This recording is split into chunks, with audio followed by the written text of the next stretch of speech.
Hello, hello mga kananay! Magandang buhay! Hindi ba kumakain ng gulay ang inyong mga tsunakis? Subukan niyo mga reseping ito, talaga namang mabubudol sila.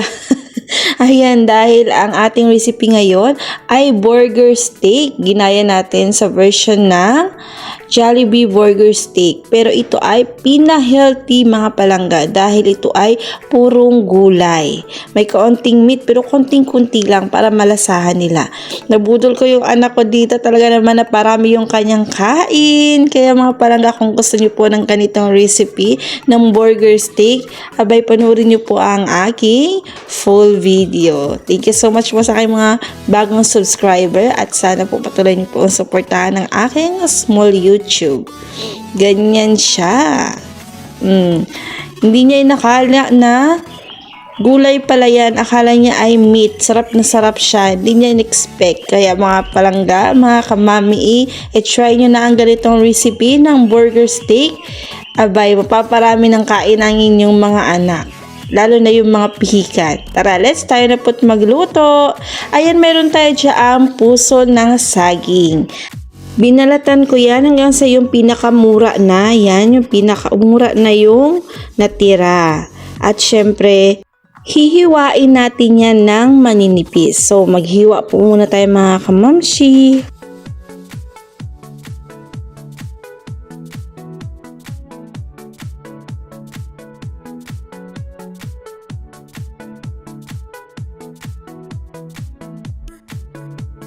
Ganyan lang po ang pagkakahiwa ng ating puso ng saging. Parang kasize lang po ng panggisa, ganun. Yung nilalagyan natin ng pork liempo.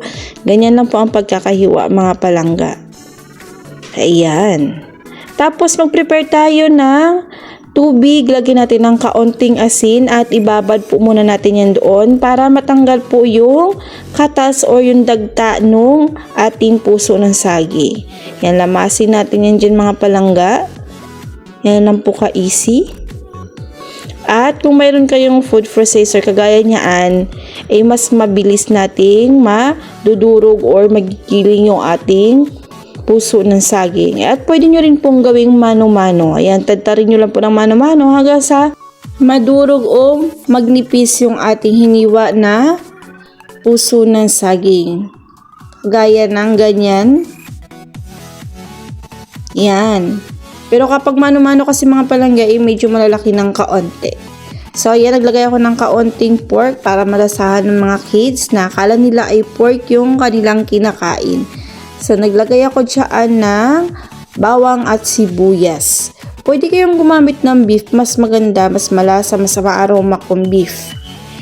Ayun, giling na yung ating puso ng saging. Mas maganda talaga pag may ganyan kayo. Kasi yung mga giniling na karne, isda at manok, pwedeng-pwede dyan. So, ayan, lipat natin sa malinis na lalagyan. Tapos, syempre, ikalat natin ng mabuti yung wala na pong buo-buo. Naglagay po tayo dyan ng asin. Syempre, paminta. At, ayan, paprika. Optional lang yung mga palangga, kahit huwag kayo maglagay, okay lang naman. At naglagay ako dyan ng Knorr liquid seasoning and then imikos-mikos natin yan or mix po natin hanggang sa mag-mix or maghalo yung mga ingredient doon sa ating giniling na puso ng saging. Maglalagay po tayo dyan ng all-purpose flour or pwede din kayong gumamit ng third class na harina. Ayan. So, i-mix po natin yan ulit. Pero gamit na po natin dito yung ating kamay. Mas maigi po kasi na yung ating kamay yung ating ipang-mix o ipang lamas doon sa ating giniling na puso ng saging. Malinis naman pa aking kamay. Naghugas ako ng maigi. At naglagay tayo dyan ng 2 pirasong itlog. Ayan. Tansyan nyo lang mga palangga kung gaano karami yung anyong giniling bago maglagay ng itlog. So, ganyan na siya. Kailangan tansyado lang yung itlog kasi kapag marami po, hindi nagabuo yung ating pang-burger. So, yan. Pumasok ko sa loob ng bahay dahil masyado nang mainit sa labas. Ayan, naghugas po tayo ng ating kamay. Yan, binilog po natin yan. Ganyan. Parang burger. Medyo makapal ang pagkakabilog ko nito or pagkakagawa ko. Sa inyong mga palangga, pwedeng medyo manipis-nipis para mas crunchy. Ayun.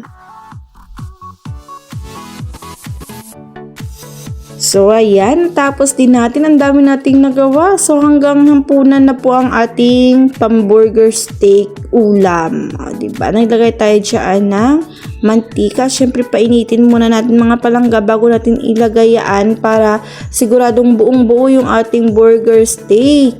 Kasi kapag hindi po mainit ang mantika, baka po maghiwa-hiwalay. Magkahiwalay kayo ng jowa nyo. Yan, charot. Ayun, binaliktad na natin. Diba? Perfect na perfect ang pagkakaluto. Sinong makakala na gulay pala yan? Akala nila ay burger steak talaga. Or burger talaga siya. Burger patty, I mean. Ayun. Kahit yan lang, swak na swak na. Tapos partneran nyo lang ng mayonnaise na mayroong ketchup mix. Or kahit anong sausawan, sulit na. Diba? So, ayan, tapos na tayo sa pag-frying. Kaya naman, gagawa tayo ng sauce para sa ating healthy na burger patty steak. Yan, naglagay tayo ng mantika. Syempre, naglagay tayo ng butter at syempre yung ating bawang. Tapos, tayin lang natin po para maging golden brown. At naglagay ako dyan ng tinunaw na UFC mushroom. Yan, creamy mushroom. Yan yung ginamit ko mga palangga. Pwede kayong gumamit ng ibang brand kung gusto nyo po. Tapos, haluin lang natin ng maayos hanggang sa mawala na yung buo-buo. At naglagay ako dyan ng Jolly mushroom. Yan, yung maliit lang na size. Pero sa inyo, kung marami kayong gagawin, pwede naman yung malaki. At naglagay tayo dyan ng kaunting paminta. I-mix lang natin yan mga palangga hanggang sa lumapot. At naglagay tayo ng kaunting nor liquid seasoning. So, ayan. Malapit nang maglapot yung ating pang gravy. O, diba? Ganyan na ganyan. Ang sarap at talaga namang magugustuhan to ng mga kids ninyo. Try niyo yan mga palangga. So, binalik natin yung ating sinet aside na tostadong bawang. Yun, para magkalas talaga na garlic yung ating sauce. Ayan, magpe-presentation na tayo mga palangga. O, diba? Crispy. Makapal pa nga ang pagkakagawa ko niyan mga palangga. Pero kung manipis yan, mas crispy talaga. Talagang magugustuhan ng mga kids ninyo. Ano ka dyan, diba? Parang sarsa talaga o sauce ng Jollibee. Charot. Siyempre, mas masarap yung ating paboritong burger steak patty ng Jollibee. Pero yan nga po ay mas pina-healthy at goods na goods talaga sa pamilya ninyo. Lalo-lalo sa mga anak nyong pihikan, subukan nyo itong mga palangga. Yun. Sinong hindi mapapakain ng matatakam sa ganyang luto, di ba?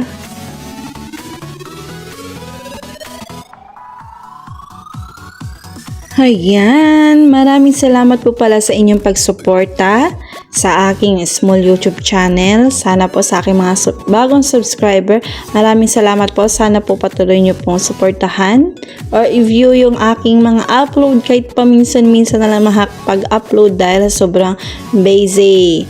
Ayan, di ba? Lami kayo, ay. Iisipin ba nilang ano yan, puso ng saging, di ba? Sarap. Try nyo to. Talagang hindi kayo magsisisi. Nanood kayo ng YouTube ko. Thank you so much po. Bye-bye sa susunod na upload po ulit.